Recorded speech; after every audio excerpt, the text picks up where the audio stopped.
Hey everybody, welcome back to Alone in the Studio. I'm Randy Purcell, and today I've been doing a lot of thinking about um, beeswax. And it's funny as we did a video not too long ago about slowing down to go faster and being mindful while in the studio. Well, beeswax is one of those things that it kind of reminds me of that, the slowing down part, because when I finish a painting and I'm getting ready to start another one, I need to put wax on a panel. So I'm putting chunks like this in the crock pot. And studio smells really good.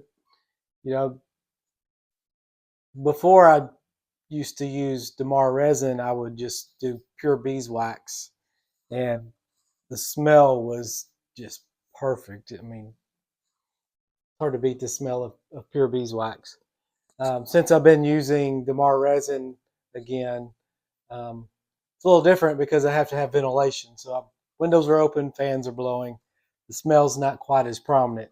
So occasionally I've got some pure beeswax candles. I'll just burn these in the studio to kind of remind me of the medium I'm using.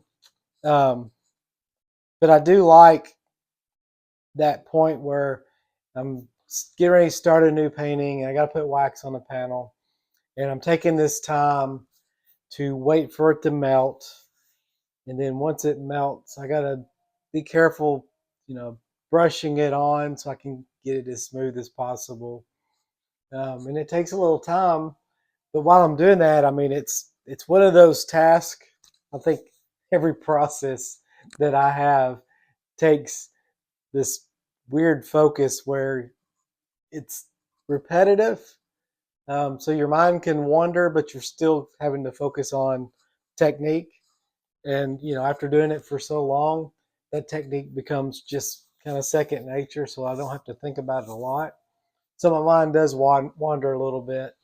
um, and I just love that the days that I do have to put the wax on the panels, it just triggers something where it's like a new beginning.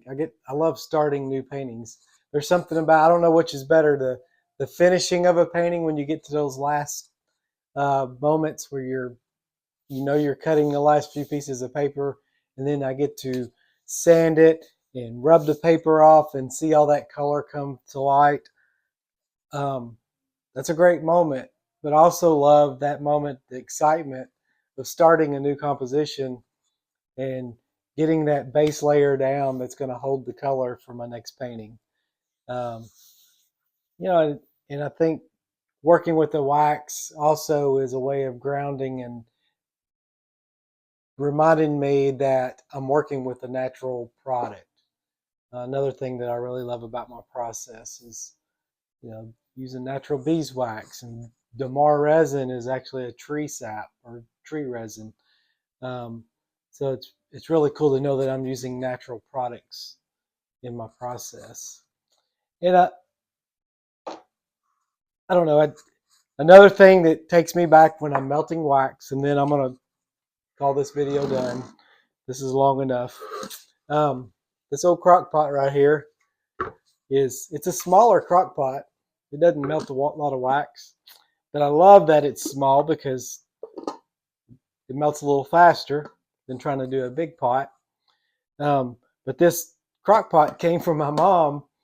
I remember when I started doing this, I was trying to melt wax on hot plates and stuff, and it was working, but I was like, man, if I had a crock pot, it'd be a whole lot easier. And I said something to my mom about needing to go to Goodwill or get me a new crock pot. And she goes, I've got two. She said, you can have one of them. I never used that little one. And I'm like, really?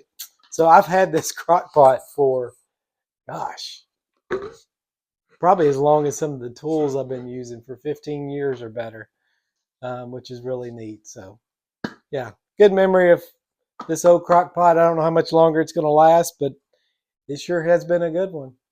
So that's all I got for Alone in the Studio today. I hope you enjoyed it. Please like, share, follow, and hopefully I'll see you in the next one next week. All right, take care.